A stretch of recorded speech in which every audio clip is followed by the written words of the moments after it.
Com a gente aqui no estúdio do Jornal Nacional está o técnico da Seleção Brasileira, Dunga. Boa noite, muito obrigada por participar aqui com a gente. Você já esperava essa reação, até na coletiva você chegou a elogiar muito o Neymar e o Ganso. Em algum momento você chegou a pensar em levar dois atletas tão jovens e que você não tinha testado? Não, boa noite. Não, a gente acompanha.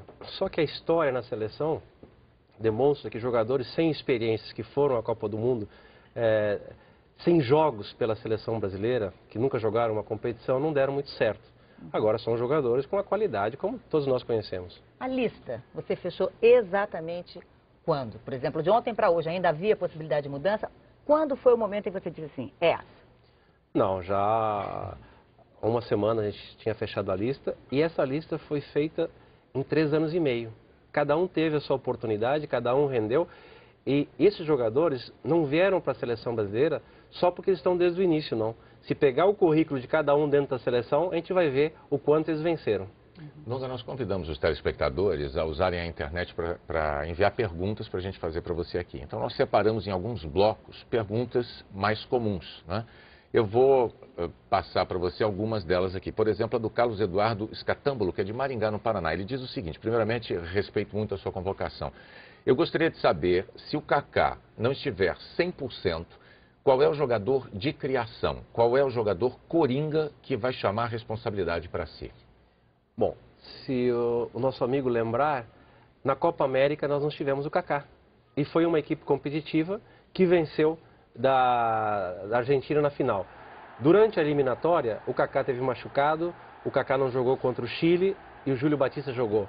E ainda a gente tem a possibilidade do Robinho jogar nessa posição, que está jogando no Santos.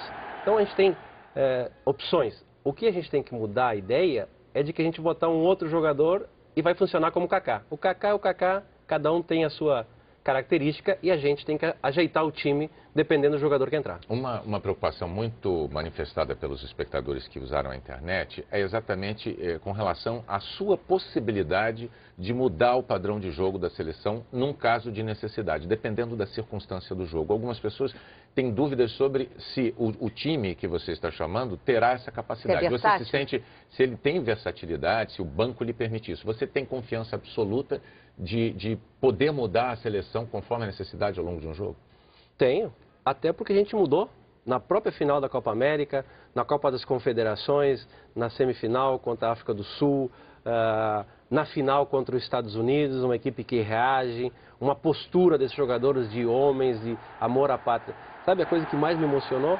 O Gilberto Silva, 3 Copas do Mundo, se emocionar com a convocação. Era isso que nós queríamos do jogador brasileiro. É isso que eles estão demonstrando nos vídeos.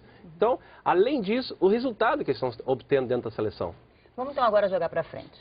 Nessa primeira fase que a gente vai enfrentar lá na Copa do Mundo, qual é a equipe que mais preocupa? E também depois, já no mata-mata, quem é que realmente deve merecer uma atenção maior? Bom, eu parto do princípio que o primeiro jogo é importante a gente começar bem e ganhar. Sem dúvida, pela trajetória, é Portugal. Agora, Portugal é o último. Então, a gente espera chegar lá já com as coisas definidas. E eu acredito muito na Inglaterra. O Capello é um grande treinador. Mesmo sem o Rooney, se ele ficar de fora, como Beckham. Sem o Rooney, né?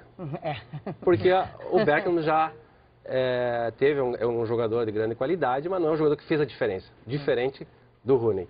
Mas é uma seleção muito forte. E a Espanha, pelo aquilo que tem feito. E a Espanha pode pegar a gente já nas oitavas de final, né? Já podemos cruzar. O Leonardo Costa de Adamantina, ele mandou a seguinte pergunta.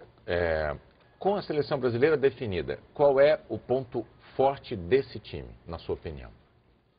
Eu acho que o ponto forte é a paixão com como esses jogadores jogam. O sistema tático, todas as seleções têm. As dificuldades quando se joga com um time totalmente atrás, todos têm. Mas o mais importante é a alegria, o comprometimento. Acho que o comprometimento desses jogadores é o nosso ponto forte. Não importa quem joga, quem entra, quem sai, todos conseguem dar o melhor.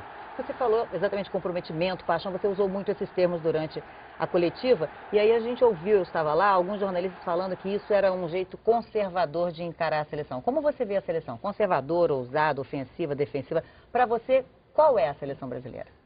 A seleção brasileira é dos resultados, a seleção que ganha, a seleção que trouxe novamente a confiança do povo para a seleção que trouxe novamente a todos os jogadores, aos presidentes dos clubes, quererem que os seus jogadores estejam na seleção brasileira, que trouxe novamente o lobby para que todos estejam na seleção, coisa que a gente tinha perdido com o passar do tempo. Já não tinha esse interesse pela seleção. Hoje a gente vê, então eu estou muito feliz com isso. Qual é a maior dificuldade que você descobriu quando você se viu treinador de uma seleção, de um país como o nosso, que não é fácil, né?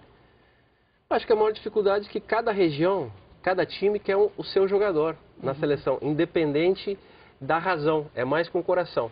E eu acho que a maior dificuldade também é o fato de eu ter que agir muito mais com a razão do que com o coração.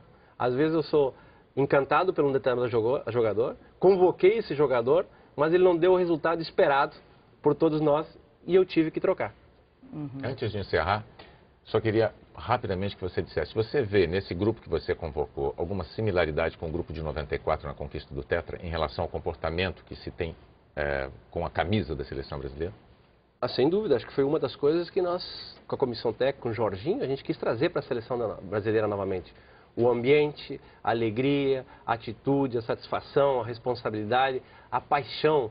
É o sonho de criança estar na seleção brasileira, então o jogador tem que ser vibrante, o tempo todo vibrante. E eu vou falar uma coisa que é assim, interessante, tem jogadores que passaram para a seleção brasileira, que foram vitoriosos, que ganharam tudo aonde passaram, por várias situações, não quiseram mais jogar na seleção brasileira. Hoje eles voltaram a ter essa vontade de jogar na seleção brasileira. Então isso não tem preço que pague. Então demonstra que a seleção brasileira voltou novamente a causar esse impacto com os jogadores. Já se acostumou a ser chamado de professor? Não, porque a minha mãe é professora, então eu fico meio constrangido. Muito obrigada, Dunga, pela sua participação aqui com na bancada do Jornal Nacional. Boa sorte para você e para toda a seleção. Obrigado, Dunga. Boa noite para você. Muito obrigado mesmo. Boa noite, obrigado.